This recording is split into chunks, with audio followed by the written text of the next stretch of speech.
The final speaker is Doug Casey, who's author of the bestsellers Strategic Investing, Crisis Investing, and Crisis Investing for the rest of the 90s. He's had to change his biography. It says he's lived in 7 countries. That should be 12 countries, and visited over 120 more. His firm, Casey Research, publishes a variety of newsletters and websites with a combined weekly audience in excess of 200,000, largely high net worth investors with an interest in resource development and international real estate. He's the founder of the Eros Society, and that's not Eros, that's not love, that's war. How he will reconcile that contradiction, we'll see. Doug Casey.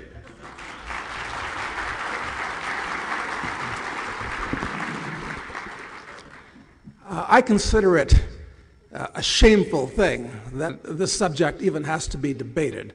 What the U.S. did was attack a backward, primitive country that had done nothing to it, that used to be a bosom ally of this corrupt government here in the U.S.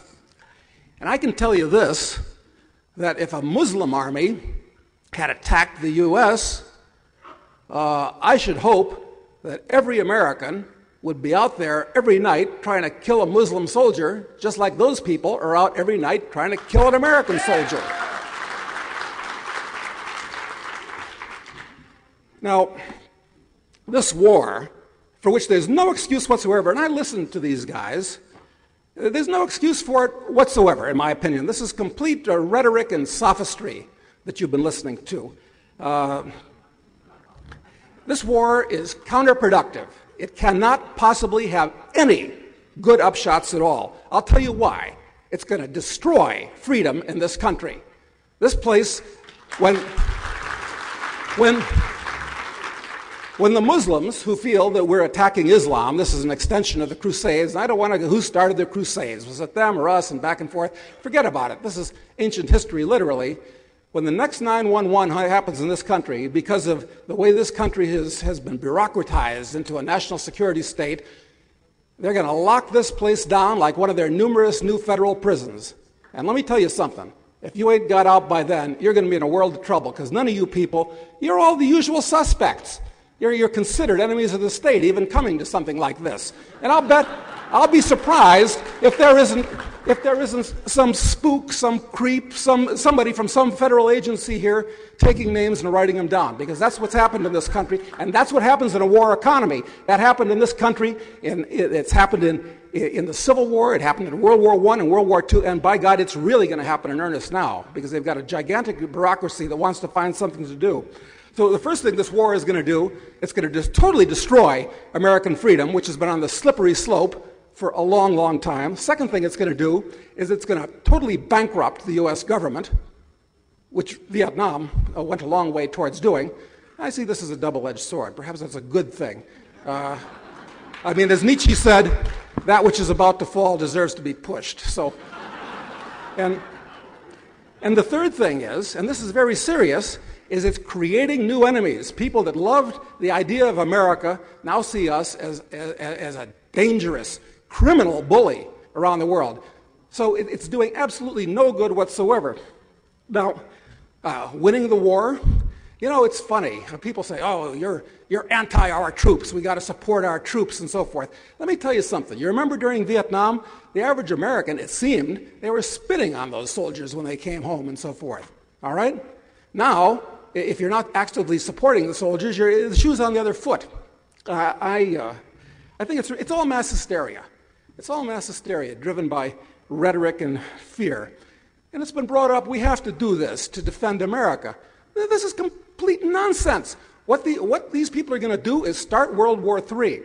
Because even though we attacked, it's shameful. I mean, why do we pick on somebody our own size? You attack a 20 million person country where the people are starving, they got no technology, they've got nothing. Okay, we pick on these nothing nowhere countries that can't possibly be a threat to us.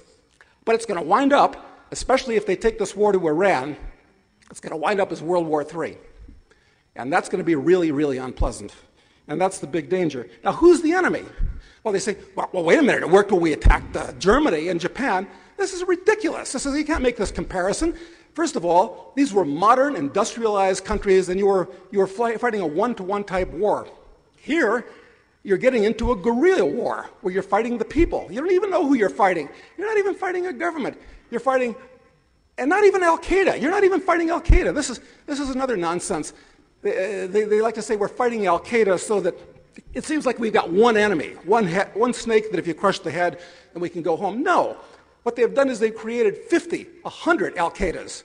It's like they said in Vietnam. Remember? 2, 3, many Vietnam? Well, now you've got 50 or 100 of these groups. They all like each other. They're all sympathetic with each other. They all communicate each other. They all have ties or links, like they say. But Al-Qaeda is a big nothing. You've got 50 or 100 of them that have been created by this. You can't win a guerrilla war. Who's the real enemy in this? It's not these primitive, backward Muslims, for Christ's sake. It's the U.S. government that's the danger. You know, during the Vietnam War, and I'm a big fan of Muhammad Ali's, and I was back then too, and when he heroically declined to be drafted into that slave army, he said, I ain't got no beef with no Viet Cong. No Viet Cong ever called me nigger. And frankly, I've got no beef with the Muslims. I mean, those of you who heard me earlier say, I don't believe in Islam and I don't believe in Christianity. To me, it all should be flushed, all of it. But they're just human beings. They're misguided. They don't have they're attacking us because we attacked them. That's what's going on. Are we defending democracy? Should we bring democracy to them? What is this? What are we, busybodies? We know best and we'll give you something that we think is good?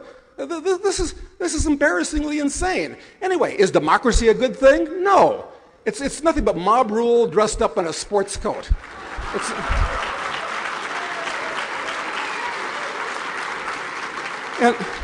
And what should have been done? What should have been done about 9/11? Should we have attacked Beijing because the Japanese bombed Pearl Harbor, which is exactly what we did here? No, it was a criminal act, and it should have been treated like a giant criminal act, not as a cause for war.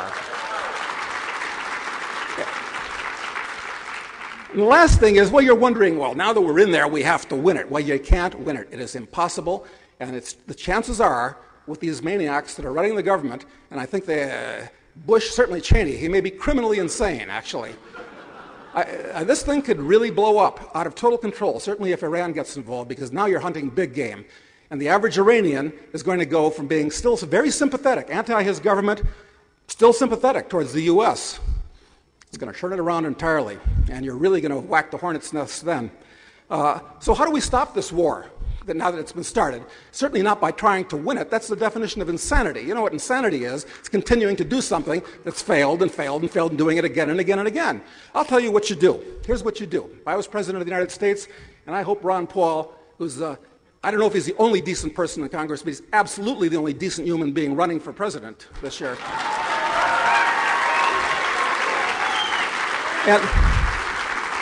And if through some act of providence of some type, Ron won, what I would advise him to do is 3 things to solve this problem. End this war with Islam before it spins out of control and before America becomes the most hated nation since the Roman Empire.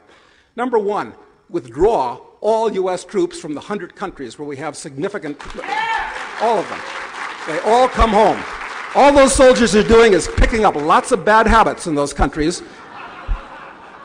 Number 2, stop meddling in these countries' governments. Stop overthrowing their governments. Stop giving foreign aid to Israel and Egypt. Gone, all of it. And number 3, apologize sincerely and openly for having done these terrible things to these poor people with our soldiers. And you know what I think? I think those people are going to stand down and slip back into the Dark Ages, which is, where they are. So that's my answer to the